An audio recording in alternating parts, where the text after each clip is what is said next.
제가 어떤 책에서 이런 얘기를 했어요. 내가 만나는 사람이 곧 나다. 오늘의 나는 내가 누군가를 만났기 때문에 이렇게 된 거예요. 제가 원래 성격이 이렇게 착하고 온순했던 사람인데 약간 이렇게 좀 지저분해진 이유는 지저분한 인간들을 만나가지고 이렇게 지저분해진 것 같아요. 그래서 나를 정화시키는 방법은 나를 데려다가 인성교육을 시키고 이런 것보다는 그 사람이 만나는 사람을 바꿔주면 내가 바뀌는 거예요. 그래서 제가 이런 얘기를 했어요. 누군가에게 한 사람은 한 세상이다. 그러니까 한 사람을 만나면 한 세상이 바뀌어요. 근데 이 한자를 한 많은 한자로 바꿔버리면 인간을 잘못 만나면 한 많은 세상이 열리는 거예요. 한 세상. 여러분 괴테가 이런 말을 했어요. 지금 내 곁에 있는 사람, 내가 자주 가는 곳, 내가 읽는 책, 이게 너를 말해준다는 거예요.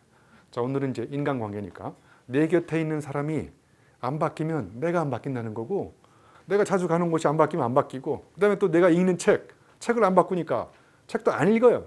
읽는데 또 한 분야만 읽고, 그러니까 한 분야의 전문가가 되고 다른 전문가하고 소통이 안 되고, 결국 나를 바꾸는 방법은 내 곁에 있는 사람 자주 바꾸고, 그 다음에 이제 또 내가 자주 가는 곳, 그래서 내 곁에 있는 사람을 바꾸는 건데, 이 사람을 바꾸면 제가 이제 레비나스 말고 제가 좋아하는 그 롤랑 바르트라고 밝은 방, 그다음에 텍스트의 즐거움, 이런 굉장히 또 난해한 책을 쓰는 친구가 있는데, 이 친구가 밝은 방이라는 이 사진 전문가들이 읽는 사진 이론가에 관한 책인데, 이걸 인간관계에 이렇게 비춰가지고 생각을 해보면, 레비나스 타자의 미래에다 비추어 생각해 보면 이 사람이 만든 전문 용어 중에 두 가지가 있어요. 하나는 스튜디움이라는 단어가 있고 하나는 푼쿠툼이라는 단어가 있어요. 아주 쉽게 구분하면 여러분 사진을 딱 볼 때 그냥 틀에 박힌 방식으로 보는 그 방식을 스튜디움이라고 생각하면 되고, 푼쿠툼은 우연히 내가 사진을 봤는데 사진의 특정 장면이나 이미지나 이런 게 나한테 갑자기 확 달려와 가지고 내 뇌리에 상처를 주는 거예요. 그래서 깊게 파인 흔적, 그 틈새 이런 거를 전문 용어로 푼쿠툼이라고 해요. 자, 그럼 이걸 인간관계에 대입해 보면 어떤 사람을 만나면 늘 스튜디움의 자극이 와. 틀에 박힌 방식으로.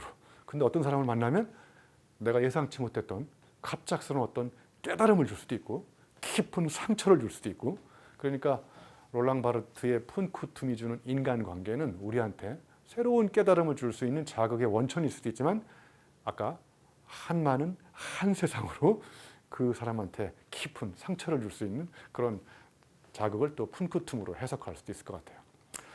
자, 우리가 인간관계를 지금 짚어보고 있는데요. 레비나스에 비춰서 여러분 던바의 수라고 들어보셨나요? 던바스 넘버라고. 그러니까 이렇게 1년을 돌이켜 봤을 때 가장 절친은 한 5명 정도, 친척, 가족. 그 다음에 15명은 크로즈, 매우 친한 친구들. 그리고 약 50명은 그냥 크로즈 친구, 아주 프렌드. 그러니까 그냥 친한 친구. 그러니까 가장 가까이 있는 친구 5명, 15명 굉장히 절친, 50명은 가까운 친구. 그 다음에 이제 이걸 넘어서기 시작하면서 약 이제 150명 정도는 그냥 친구, 500명은 기억이 안 나. 쟤는 어디서 만났지?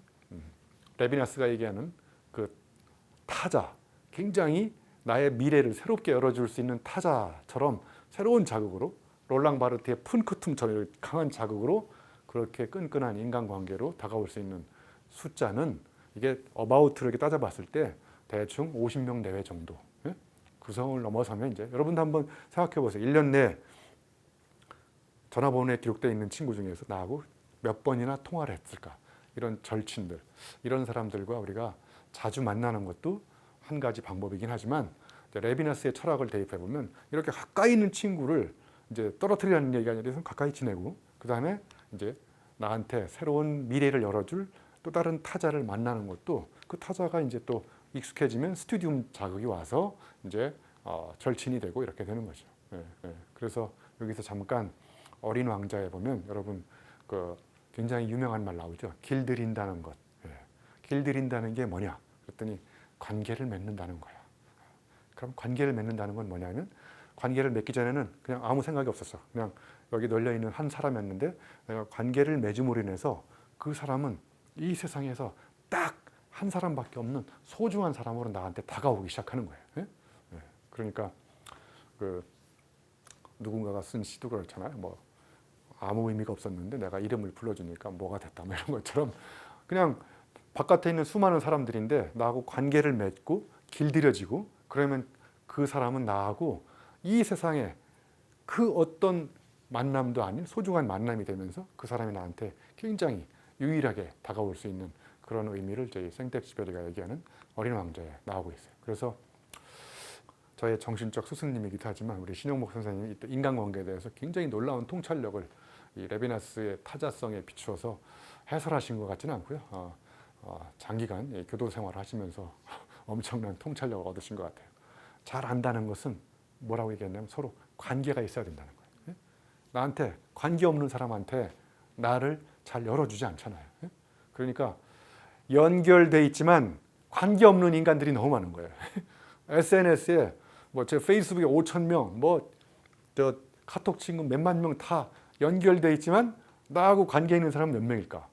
그러니까 나하고 관계 있을 때 이거는 끈끈한 애정으로 맺어진 깊은 사랑의 관계인 거죠. 그럴 때 비로소 나는 상대방한테 나를 열어 보여주고 그 사람 나한테 열어 보여주고 이런 관계가 이제 성립하는 거죠. 자, 그래서 여기서 관계에 대해서 잠깐 생각해 봅시다. 관계, 인간관계의 관계가 뭘까? 예?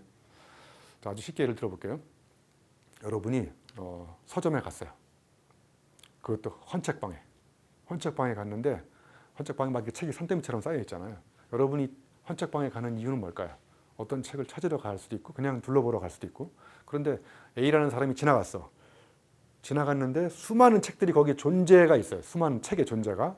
그런데 그 책의 존재 가치는 그 책의 존재가 결정하는 게 아니라 책과 누군가가 만나면서 이 관계가 그 책의 존재를 결정하는 거예요. 누구한테는 헌책방에 있는 그냥 쓰레기 일보 직전의 책이지만 누구한테는 이게 내가 찾고 싶은 정말 어디서도 못 찾을 수 있는 관계가 있는 책인 거예요. 그래서 그걸 딱 짚는 순간 그 책의 존재 가치는 누가 결정하는 거예요? 이 자체가 결정하는 게 아니라 나하고 만나는 순간 이 관계가 이 책의 존재를 결정한다는 거예요. 잘 이해가 안 가시는 표정인 것 같아요.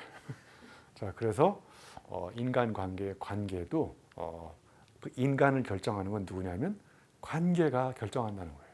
그러니까 관계가 바뀌면 그 속에 있는 인간도 바뀐다는 거예요. 그래서 우리는 관계 있는 사람을 안아줄 수 있지 관계 없는 사람을 안아줄 수는 없는 거예요. 그러니까 상대방을 안아줄 수 있다는 얘기는 깊은 관계가 있다는 얘기고 내가 상대방을 잘 안다는 얘기예요. 안다, 안는다 같은 말이에요. 그래서 내가 상대방을 안아주려면 상대방과 깊은 관계가 있어야 되고 관계가 있다는 얘기는 그 사람이 나한테 어린 왕자에 나온 것처럼 유일한 그런 어떤 사람인 거고 그 사람을 내가 잘 알기 때문에 안아줄 수 있는 거예요. 그래서 알다에 음이 붙으면 아름아름 제대로 아는 사람이 아름다운 사람인 거예요. 잘 안 믿으시는 것 같아요. 이제.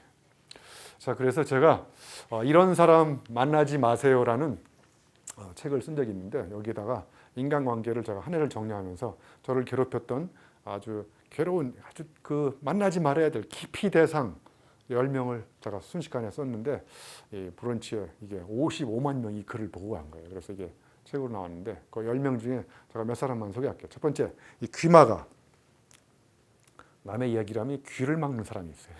제가 그래서 귀하게 대접받으려면 귀를 기울여라 이런 말을 한 적이 있어요. 그리고 필요할 때 나타나가지고 자기 필요한 거 충족되면 바로 집에 가는 사람. 필요한 거 없으면 다시 안 나타났다가 필요한 것만 있으면 나한테 나타나는.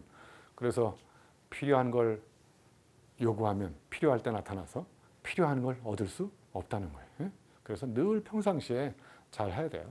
그리고 나만 생각하는 나쁜 놈이 나뿐인 놈이 그리고 만나면 자기 자랑하는 사람 있잖아요. 그죠? 자기 과시 계속하면 무시당하는 거예요.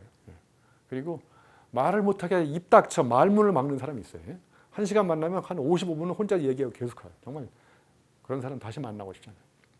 그 수많은 문 중에서 말문을 막아버려요. 말문을. 그 다음에 또 만나면 옛날 이야기하는 사람. 이게 레비나스가 타자는 미래라고 그랬는데 미래를 만나는 거는 타자를 만나는 거. 타자가 곧 미래인데 만나면 군대 갔다 와서 축구한 이야기부터 뭐 삽질한 이야기, 옛날 내가 과장실에 옛날에 아, 옛날이요. 이런 노래도 있었던 것 같아요. 그리고 익숙한 세계에 안주해가지고 도전하지 않고 새로운 걸 추구하지 않고 그 다음에 책도 안 읽고 왜 읽어 책을. 책 안 읽으니까 생각이 늘 그 모양 그 꼴인 거고. 그리고 장점을 찾아서 막 칭찬해주고 그래야 되는데 꼬투리 잡고 단점만 지적하는 사람. 장점을 찾아서 우리가 칭찬해줘도 부족한데 단점만 지적하는 꼬투리 잡는 사람이 있어요. 그리고 이제 은혜를 저버리는 사람, 저버림. 배은망덕한 인간들 만나지 말아야 돼요. 그래서 이렇게 10가지를 제가 이거 다 그냥 뭐 이렇게 분류해가지고 딱 그룹핑한 다음에 이런 사람 찾아서 이런 거보다는 첫 번째 나 스스로 저런 부류에 해당되지 않는지 스스로 한번 반성해보고 성찰해보라는 그런 의미도 있고요. 이 사람들이 또 저는 나 이외의 모든 사람, 모든 세상은 다 저한테 뭔가를 가르쳐주는 스승이라고 그래요. 그러니까 이런 사람 만나도요. 정말 위대한 스승들이에요. 그 스승의 이름이 반면교사라고. 저 사람으로부터 아, 나는 저렇게 하지 말아야 되겠구나. 이런 생각을 갖고 스스로 반성합니다.